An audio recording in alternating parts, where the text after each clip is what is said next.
ایک غریب آدمی کو قرض کی ضرورت پڑ گئی، 1000 دینار چاہیے۔ میں کہہ چکا ہوں کہ درہم چاندی کا ہوتا تھا، دینار سونے کا، اب 1000 دینار لینا ہے۔ تو جس بندے سے اس نے کہا، اگرچہ وہ نیک بندہ تھا، اس نے کہا یار 1000 دینار دے دو، تو کہنے لگا کوئی گواہ ہے تیرے پاس؟ وہ کہنے لگا غریبوں کا گواہ کون ہوتا ہے؟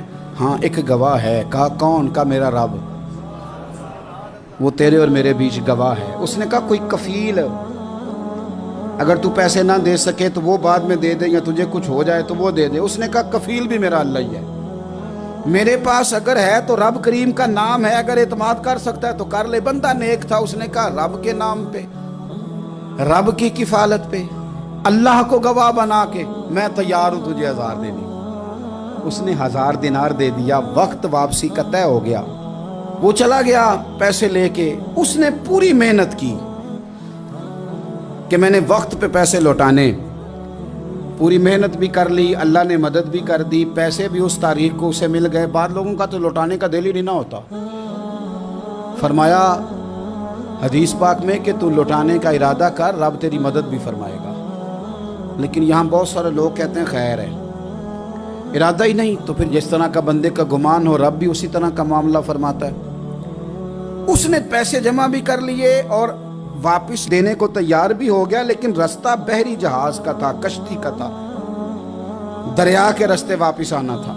اب وہ جب آ گیا دریا کے کنارے تو بڑی کوشش کی، پر وہاں اسے کوئی کشتی نہیں ملی۔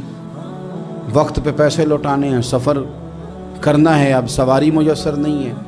سوچ سوچ کے پریشان تھا کہ میں نے تو اللہ کے نام پہ لیے۔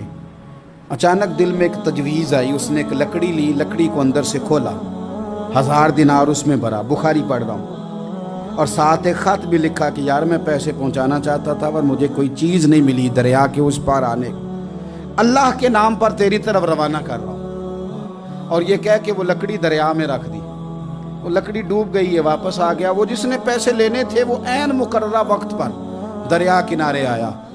صبح سے سرے شام تک اس نے انتظار کیا، دل ڈھلنے لگا تو دل میں خیال آ گیا کہ یار نہیں، اس نے دینے ہی نہیں، جھوٹا وعدہ کر گیا، پہنچا ہی نہیں وقت پہ۔ اب جب واپس لوٹنے لگا تو اچانک دریا میں ایک لکڑی تیرتی ہوئی دکھائی دی۔ کہنے لگا لے جاتا ہوں، شام کو روٹیاں پکانے کے کام آئے گی، ایندھن بنا کے جلا لوں گا، ہنڈیا پک جائے گی۔ لکڑی اٹھا کے جلانے کے لیے گھر لایا، گمان تھا کہ وہ نہیں آیا وعدہ کر کے، اللہ کو کفیل اور وکیل بنا کے اور گواہ بنا کے پھر بھی نہیں آیا۔ لکڑی لے کے گھر گیا، بخاری ہے، اور جب اس کو چیرا نہ کہ میں اس کی آگ جلاؤں گا، کھولا تو اندر سے 1000 دینار بھی نکل آیا، خط بھی نکل آیا۔ اب ذرا سمجھنا، اس کے دل میں بات کس نے ڈالی کہ تو لکڑی میں پیسے ڈال دے؟ اللہ نے۔ اس بندے کو مقررہ وقت پہ کنارے بھیجا کس نے؟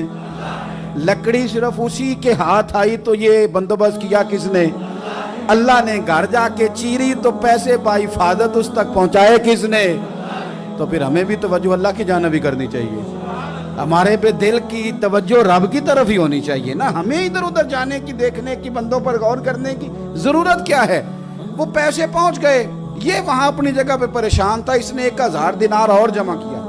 پھر دوبارہ ایک دن دریا کنارے آیا، کشتی مل گئی، بیٹھ کے اپنے اس بھائی کے پاس آیا، کہنے لگا دیکھنا مجھ پر بدگمان نہ ہونا، پیسے اس تاریخ کو بھی جمع کر لیے تھے، دریا پہ آیا تھا پر کشتی نہیں ملی تھی، پھر میں نے نا لکڑی میں ڈال کے خط ڈال کے تیری طرف بھیج بھی دیے تھے، لیکن آج میں پھر لے کے آ گیا ہوں۔ وہ کہنے لگا خوش ہو جا، جس رب کو تو نے میرا اور اپنا گواہ بنایا تھا اس رب نے میرے تک پہنچا بھی دیے ہیں۔ جب لوگ اللہ کو گواہ بناتے ہیں، رب کی جانب اپنی توجہ کرتے ہیں، اپنی چاہتوں، خواہشات اور اپنی ساری چٹھیاں اپنے رب کریم کی رحمت کی طرف روانہ کرتے ہیں، پھر اللہ اپنے بندوں کو مایوس نہیں کرتا، اللہ اپنے بندوں کو نواز دیتا ہے۔ اللہ تبارک و تعالیٰ اپنے بندوں پہ کرم نوازی